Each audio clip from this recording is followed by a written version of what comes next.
Hello, everyone, and welcome to this session of the 2022 Rare Fair, Inequities of Care, Recognizing and Bridging the Gaps.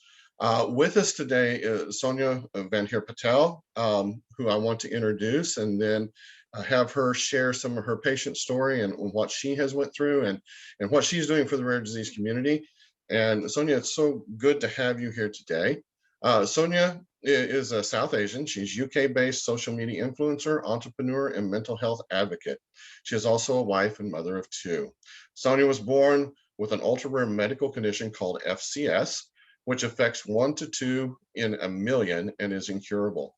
Those with FCS have difficulty metabolizing or absorbing fat due to a shortage of an enzyme, lipoprotein lipase.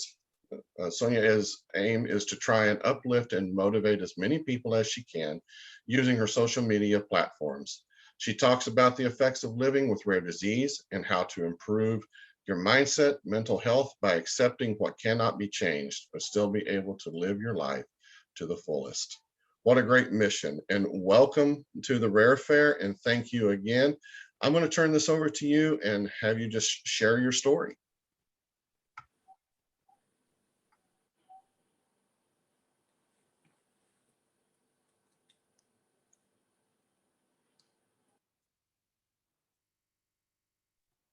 Go ahead, Sonia. Okay, so yeah, I was diagnosed with FCS when I was probably around 4 or 5 years old. I just had constant stomach aches, and it was unidentified for a very, very long time because I was born with it. So I suffered for about 4 or 5 years until it was properly diagnosed. I spent a lot of my childhood in hospital, lots of hospital visits, even outside of the admission, missed a lot of school. And as I got older, I think it probably did get worse because, especially when I was at university, living on my own, the independence, having the freedom to eat what I want, which is really, really bad for my diet. So yeah, it's been challenging, and to be honest, it's gotten harder and harder up until now, because obviously I'm a lot older now. I'm married, I've got children, so it impacts my family, and even having children was it was a challenge, because again, a lot of hospital visits, a lot of admissions, and a lot of treatments which were pretty much experimental, because there's not a lot of people who have gone through what I've gone through, especially with pregnancies. So a lot of the things that I've sort of been through has been experimental, regarding drugs, treatment, and being able to have children. So yeah, it's been a challenge throughout, and I've luckily, during my second pregnancy, I was sort of, you know, made aware of certain groups on Facebook and Instagram, people who have actually got my condition, and because about 1 to 2 in a million get it, like I was thinking I was the only one, I'll never ever meet another person like me. But joining these groups, I ended up connecting with a lot of people with the same condition, sharing stories, sharing tips on particularly diet, which has been a challenge for a lot of people with this condition. And yeah, meeting people online has just been really, really helpful, because even though you have sort of family support and, you know, friends supporting you, it's not the same as having the support of other people who have the condition as well, because they're the only ones who really know what it's like to live with this particular condition, or any condition that you've got. You need to sort of have people who are similar to you. And I think for me, mentally, it's been a lot challenging as well. You know, living with this condition is very, very isolating. You're always sort of, you know, the odd one out, going to events like weddings and parties and stuff like that. It's very hard, because not a lot of people understand the condition, even if you explain it. You know, they don't understand what it is, or why you don't eat certain things, for example. and it's just difficult. And you know, there was a point where it really affected me mentally. Stopped going out. You know, I was kind of just doing my own thing on my own. So yeah, I think it's affected a lot of stuff, including family relationships, relationships with friends, my social life. So yeah, it's been difficult, but luckily I now have a bit of support, so it has become a little bit easier. Even treatment wise, there's a lot more now than there was, say, 20 years ago, when I was really, you know, it was new to everybody, and not everybody, including health professionals, understood what the condition actually was properly. So that was quite scary, especially during my pregnancy, knowing that there's only been, I think it was like 10 to 15 people ever to have had successful pregnancies who have had this condition. So that was really scary at the time as well, knowing that, you know, there may be a baby at the end of this, there may not be. So that's obviously, you know, affected not only myself but my husband. But yeah, fortunately for me, it did work out because I had the right people around me, and the right treatment plans were in place. A lot of planning, but it you know, it kind of got through it. So yeah.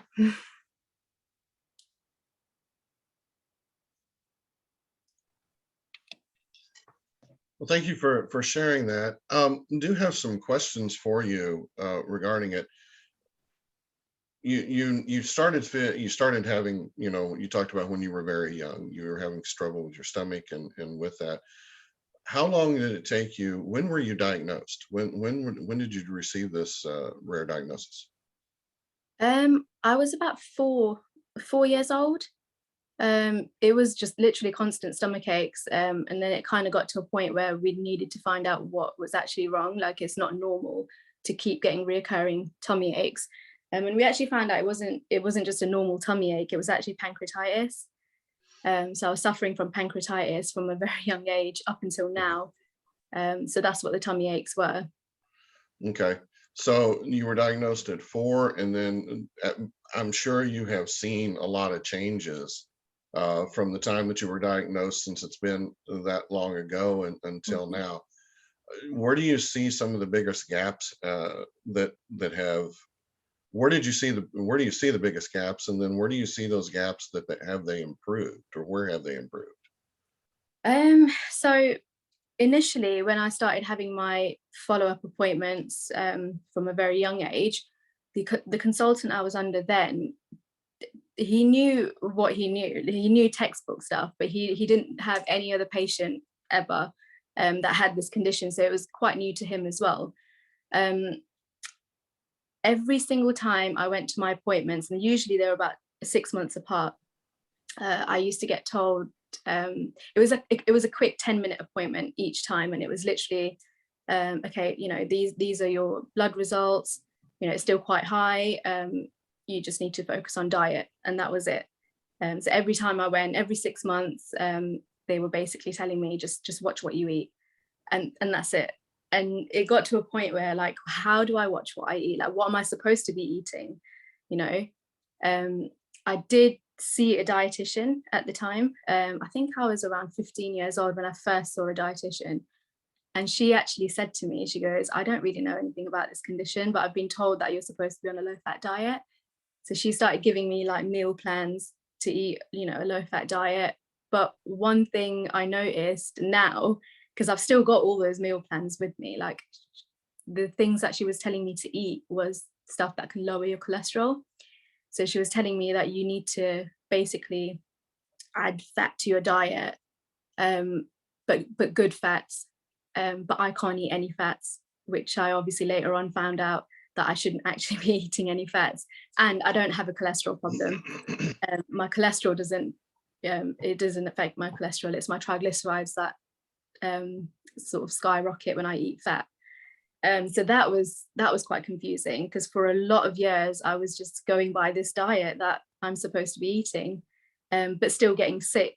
So it got to a point where we were like, okay, this is obviously not working. And even the medication I was on was experimental. So that, with this diet plan, and me still getting sick, kind of rung alarm bells, like this isn't right. There should be Right. something more. So yeah. Yeah. Did because you were so young, were you diagnosed in the UK? Is that where your original? Yeah. Okay. So I was born and bred in the UK, and it was here in the UK. Okay. And did your family did you have to travel for any specialized treatment for this rare disease? Well, no, because uh so I had like a local hospital where I was visiting, and I think they did sort of ask other consultants in other hospitals around the area I was living in, just to kind of get more knowledge on the condition, and they were all the same. They were all like, well, we've never dealt with a patient like this, so don't, you're probably doing all you can. So we just stuck with that. The only time I did have to travel was when I fell pregnant.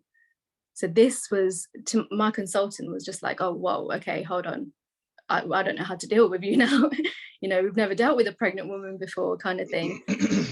So I had to travel sort of about 2 hours to meet a specialist, a professor in Hammersmith Hospital in London, which is where they sort of have the lipid clinic. So yeah, I started seeing somebody there, and that's where I had both my babies. But even that, again, it was all experimental. They were like, we don't know what we're doing, but let's try this kind of thing. So we tried different treatments. One didn't work well, and another one was kind of working, but it was, again, they don't know. It's 50-50. It's either going to work or it's not going to work. And we just carried on with that. And it was hard because the hospital was about 2 hours away. I was pregnant, obviously, and it got to a point where our sort of fortnightly visits turned into daily visits. So I had to go every day to either get my bloods checked, meet my consultant, and go through the treatment I was going through. Especially closer towards the end of the pregnancy, it was a lot harder, and it got to a point where I had to book a hotel just by the hospital and stay there for like 3-4 weeks until it was all over.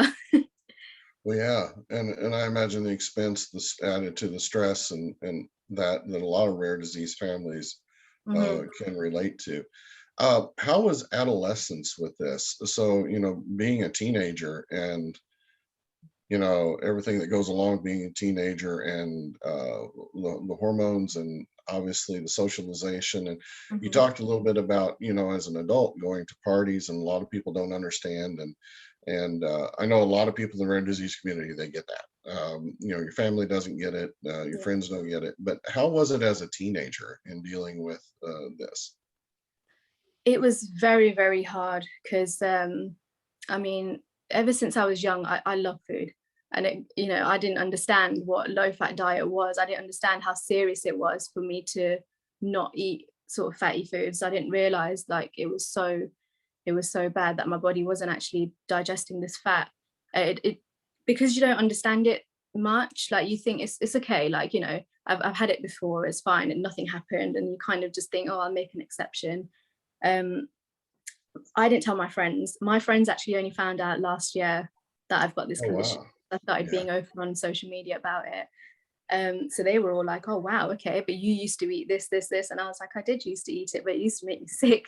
If you remember, I was barely at school because I was in hospital. So yeah, it was really hard as an adolescent because I just wanted to do what my friends were doing, when we go to parties and stuff, there's food and we're all eating, kind of thing. The only thing I didn't do was drink alcohol. I still don't drink alcohol, purely because when I was younger, I didn't like the taste of it. As I grew older, I realized that alcohol could potentially kill me. So I've just stayed away from it. And I wish I could do that with my diet, but at the time it was just, yeah, went off the rails completely with food as a teenager. Well, it's challenging, in the cultures that we live in. Fast food's available. A lot of pre-processed foods are available. Can you talk a little bit about your diet? I know that a lot of rare disease kiddos uh, and adults deal with, how do they struggle. Your discipline has to be really great. Sounds like you have a great support system too, and I'll ask you about that in a little bit.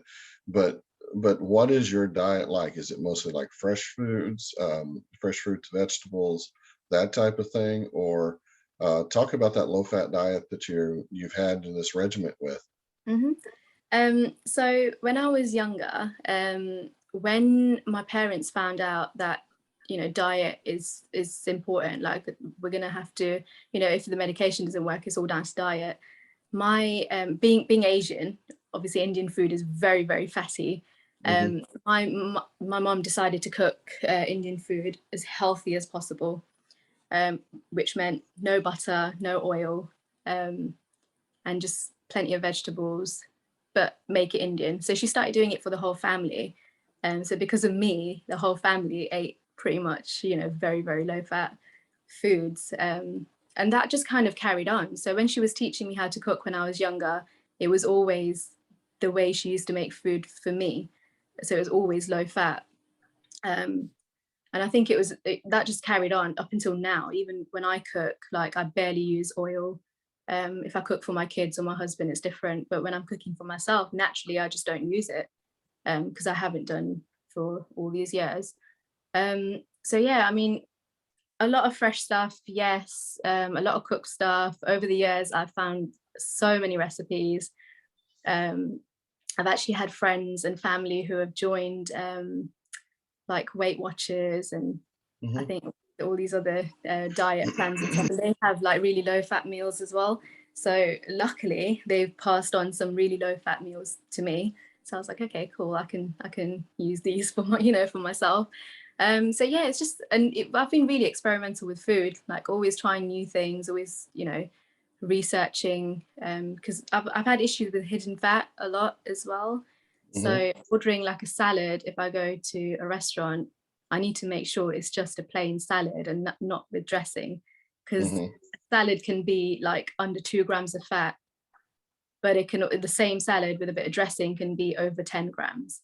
And I'm supposed to be eating less than 10 grams of fat a day, which is very, very challenging. So 10 grams of Yeah. fat is like equivalent to a tablespoon of olive oil. So it, Wow. Yeah. yeah, Okay. so Right. you can see how hard it would be, like to kind of eat just 10 grams in a whole day. It is hard, but I think because I've done it for so many years, it does become easier. But even now, I still do struggle when I go out because, people kind of say, "Oh, just get the chef to make it really low fat." But then, what is low fat to them? They'll just use like a teaspoon of olive oil rather than 2 teaspoons. But for me, that's still, you know, really Mhm. bad for me, kind of thing. So yeah, it's always been challenging, and it's unless I'm cooking for myself, it's not, easy. Right. So when the this talk is kind of talking about gaps that you had with the care with it.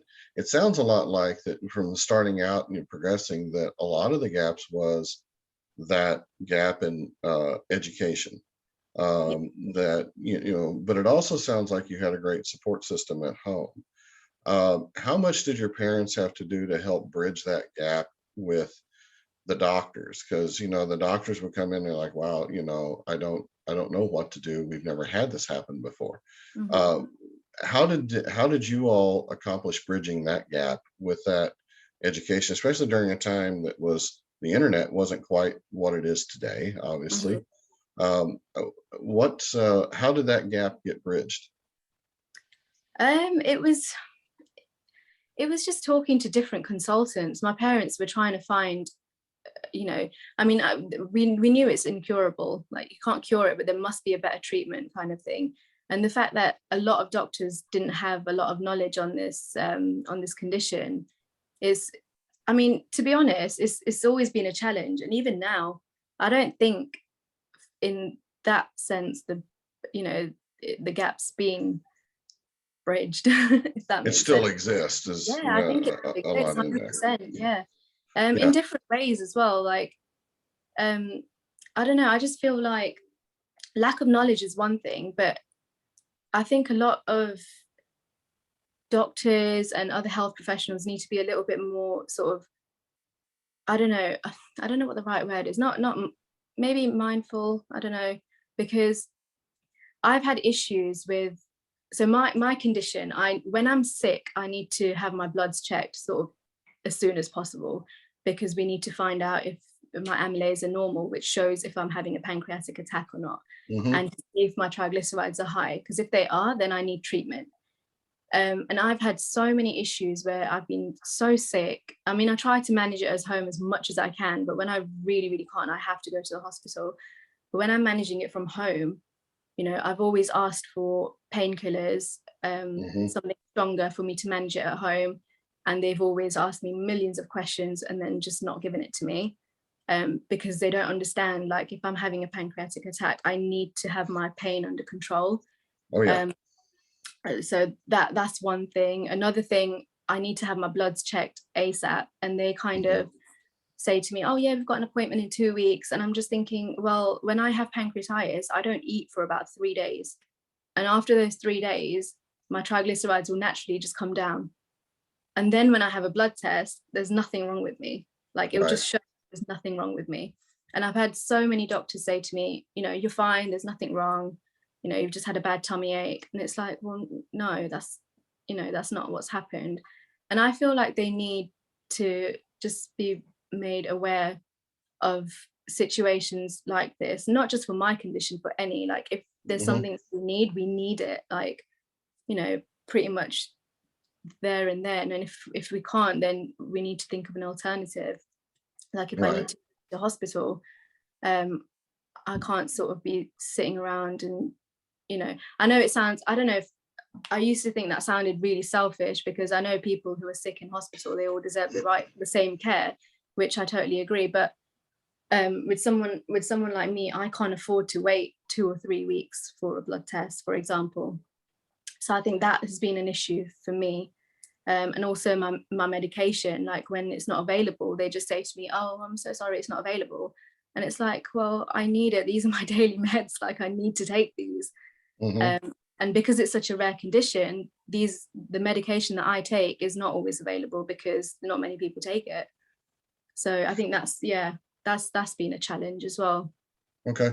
Yeah, with it. Well, um, I've had pancreatitis one time in my life. I can't imagine having it repeat. Mine was acute, and I can relate to the pain that is Hmm. caused there for somebody coming in. Do you think that there is that gap? So when you have one of these onsets, do you go to like an emergency department, someplace like that? You go in there, and is it, uh, if it's the same hospital, is there something in your record that is flagged? Do they have that in the system? Is that also, identified as some kind of gap that could be looked at, with treatment? And an example with that where I'm thinking is that, like, our daughter has a condition where the medication is also rare in an emergency situation. And there's sometimes that they don't have it on the floor. They don't carry it on an ambulance. They don't have it on the floor. We carry it as parents. We carry it and we inject her before we ever go to the emergency room Hmm. with it. But so I can relate to that. Do you think that that is just a lack of awareness in the system? Do you think it's the doctors themselves, or we won't throw stones at any facility there? Thank God for the frontline workers and the healthcare people. But 100%. where do you think that gap exists, or why do you think that gap exists? Again, I think it's just lack of knowledge, to be honest. Because, for example, if I'm a patient at, obviously, my doctor's surgery, and they know the condition that I have. So the medication, I just feel like maybe the medication should just automatically sort of, not renew, but like it re-prescribed, like, each Hmm. time. So there was a time where I ordered extra because I was going on holiday, and when I got back, they wouldn't issue it to me again because they were like, "Oh no, you're gonna have to see the GP now and like have a review because we need to make sure that you're still okay to have this medication." I'm just like, but this is what I need like every day, like sort of, So I think it's lack of knowledge. Like if I've got this condition and I take this medication every day, it has to be available to me. I feel like maybe it should just be available, like not just for me, like anybody else who's got a condition and they take whatever medication daily. It should kind of, I don't know, I think they should just make it available, because they know they've got a patient who takes this particular Hmm. medication, just to sort of avoid any, like what I've had basically. I was without meds for like a month, and that wasn't good. That didn't Oh end well. no. Yeah. Yeah. And I ended up calling my consultant from when I was pregnant, and I was like, okay, this has happened, like they've got nothing. So he tried to find out if the hospital had it there, and they were like, okay, we haven't got it either. But they went out Wow. their way to make sure, that it was available. So they called the other hospitals surrounding like theirs. They were all in London. And one of them happened to have it, and we drove 2 hours just to pick up this medication because I literally can't be without it. Right. um, so yeah, I think lack of knowledge, in that sense, especially Yeah. when they know that there is a patient at your practice who has this condition. This is their daily meds. If they run out, it's it's not ideal to be without it, kind of thing. Well, it can be life threatening. And I mean, Yeah. I mean, too many attacks on the pancreas and the pancreas decides to die. And then you're diabetic on top of not being able to produce the lipid enzymes that you need. Um, out of with so many identifying gaps, one of the things that we discussed on this side is that what about your gender? When you're walking into that emergency situation, have you ever had a problem because you were a female walking in with a rare condition and in this pain, having trouble with doctors listening to you because of your gender? Have you encountered that at all? um a couple of times actually, and I think this was quite recently actually. So my daughter's 2. She's just turned 2. So I've got a daughter who's 2 years old. She was, I think, about 6 months old or something when I was admitted. And the doctors were asking me, what kind of tummy pain I'm getting. And I was explaining to them, and I also told them like this is the condition I have. I'm pretty sure it's pancreatitis because I've had it so many times. I know the pain. And they were like, okay, first thing we need you to do is a urine sample. We need to find out if you're pregnant. I goes, I'm not pregnant. I've just had a baby. I'm having a pancreatic attack. And they were like, well, we need to find out if you're pregnant. And that took a very long time just to do that, to get, Hmm. I mean, it's not hard. Even if they just needed to see if I was pregnant or not, it's not hard to do a pregnancy test, or check my urine quickly or whatever it was. But that took almost an hour to get the right people to come. And like, I was waiting around for ages. And then I realized that's what I was waiting for. I was just waiting for them to check if whether or not I was pregnant. And I thought, you know a woman comes in complaining that she's got stomach pains, and if I'm telling you I'm not pregnant. Fair Right. enough, like I could be, check quick, but Right. this is what's wrong with me. I've had this before, and I feel like I'll they didn't listen to me. um Yeah. and that's happened a couple of times, which I found really annoying. I didn't think anything of it, but it's there, that happens. Yeah. With it, um, do you think that how would you bridge that gap with it there? And I mean, we've had situations where and Eden has even told me, said, "Hey, Jeff, I need you to walk in here. You're a man." Has your husband had to come in and say, "Listen to my wife"? with this, because there does seem to be this, with the gender. Have you had that happen where he's advocated on your behalf and helped Yeah, bridge that? yeah, quite a few times, because a lot of the times when I've gone in to hospital, he's obviously taken me, and a couple of times we've had an ambulance come out as well. But each time when it's me complaining or telling them like this is happening, that's happening, they'll be like, yeah, we're looking into it, we're going to get someone to come and see you as soon as possible. But the second he gets up and says, she's in a lot of pain, like she really needs to be looked at, etc., etc., somebody just comes just like this, and it's like, I'm doing exactly the same thing, and I'm the one who's in pain, like literally crying to you, and you're not listening to me, kind of thing. So I don't know why, but yeah, it always works when he just gets up and says, look, she really needs somebody, like now, and literally somebody will come and take a look at me. Fantastic. So, we've talked a lot about where the gaps are. What do you see that because you've had this journey for so long, from a very young age and now to where you're at, you went through adolescence, you've done the transition from being a kid into an adult, and your parents being able to advocate for you, to you taking over your advocacy yourself, and then getting married and having kids. You've seen a lot of changes and a lot along that journey. What do you see that works right? What do you see that has improved and the system has improved with?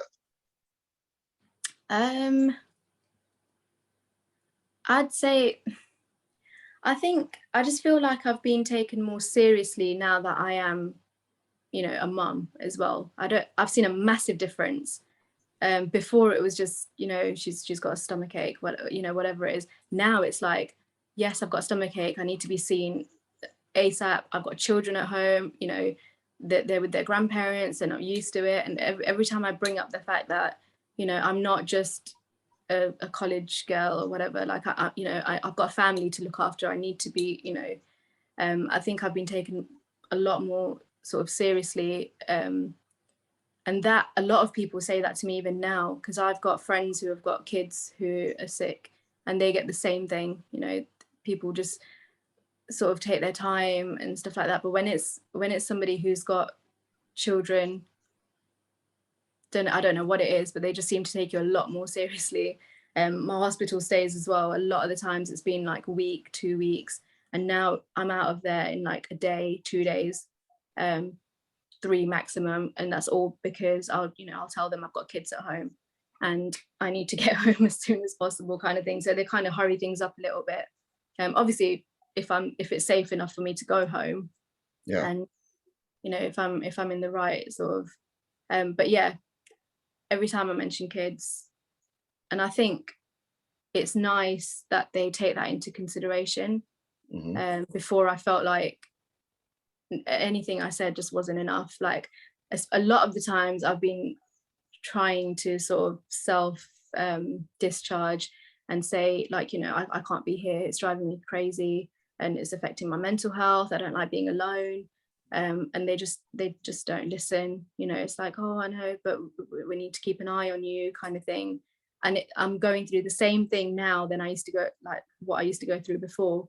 So how come before it was, such a big deal, like not to let me go home, and now it's like, yeah, you can go, kind of thing? Like, is it because I'm mentioning I've got children at home, or I don't know, but because I thought, like, telling them like I'm mentally, going insane here in hospital, and they wouldn't listen.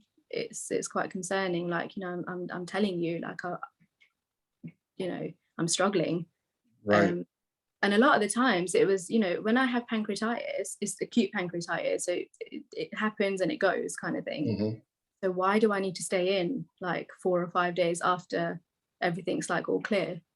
So I think that part was driving me mad, and they still wouldn't let me go home. And now it's like those extra days where I used to spend in hospital just kind of waiting around, having my obs done and stuff like that. They don't do that anymore.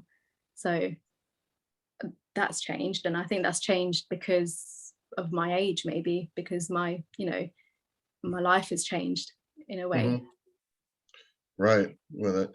So I know with with what you do, you're obviously an influencer, and a lot of people look at you and the journey that you've done and the amazing work that you've done and how positive that you are.